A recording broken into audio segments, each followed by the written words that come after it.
সময় ও টাকার মধ্যে অনেক বড় অন্তর আছে। আপনি সময়ের সঙ্গে সঙ্গে জানতে পারবেন যে আপনার কাছে কতটা টাকা আছে, কিন্তু যতই টাকা খরচা করুন কিন্তু আপনি জানতে পারবেন না যে আপনার কাছে কতটা সময় বেঁচে আছে। হ্যালো ফ্রেন্ডস, আমি প্রতিমা নিয়ে এসেছি আজকে আর একটি ব্লগ। দেখতে থাকো আমার সঙ্গে। আজ বিপত্তারিণী পূজা, আমি গেছিলাম বিপত্তারিণী পূজা করতে মন্দিরে। তো দেখতে থাকো আমার সঙ্গে ব্লগটা। তারপর আমি রেডি হয়ে বাড়িতে পুজো সেরে মায়ের কাছে গেলাম পূজা করতে।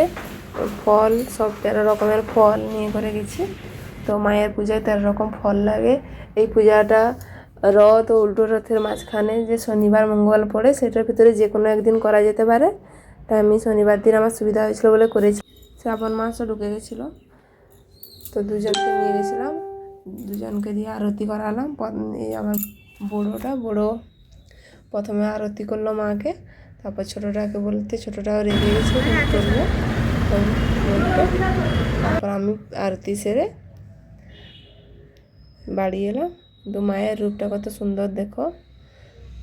তোমরা কে কে বিপত্তারিণী পুজো করো, ব্রত করো, নিশ্চয়ই কমেন্টে জানাবে। তারপর শ্রাবণ মাসের প্রথম দিনও ছিল, তাই শিব মন্দিরে গিয়ে আমার এই সবুজ চুড়িগুলো মা ভোলানা থেকে একটু ছুঁয়ে করে আনলাম, দিয়ে পরলাম বাড়িতে। আমার চুড়িগুলো কেমন হয়েছে নিশ্চয়ই জানাবে।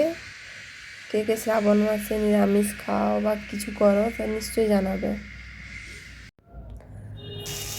আজকে বিপত্তারিণী পূজা করেছিলাম বলে নিরামিষ সব বানিয়েছি, পেঁয়াজ রসুন ছাড়া। তো আলু বরবটিগুলো আগে কেটে করে ভেজে নিয়েছি। ভেজে করে ভালো করে একটু ভাজলে ভালো হয়। আমি ভাজার সময় বেশিরভাগ চেষ্টা করি তরকারিগুলো সিদ্ধ হয়ে যাওয়ার।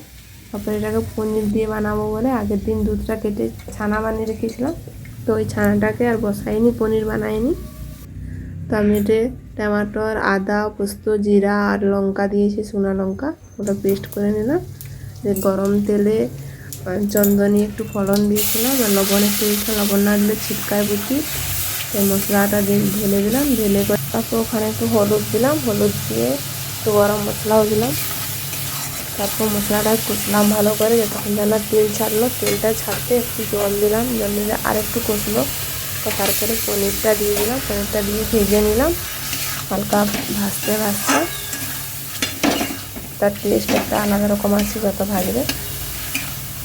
তারপরে ওখানে আমি আলু বরবটি ভাজাগুলো দিয়ে দিলাম, দিয়ে জল ঢেলে কষে নিলাম। তো তাড়াতাড়িও হয়ে গেল। খেতে ভালোই লাগে, খুব টেস্টি লাগে।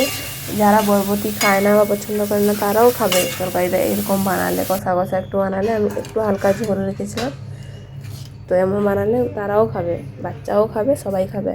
আবার একটু পরোটা বানিয়ে নিলাম, পরোটার সঙ্গে এটা খুব ভালোই লাগলো। ভাতের সঙ্গেও ভালো লাগবে, লুচির সঙ্গেও ভালো লাগবে, যার সঙ্গেই বানাও ভালোই লাগবে। যারা পরোটাটা কী বানাবে বরবটি দিয়ে মনে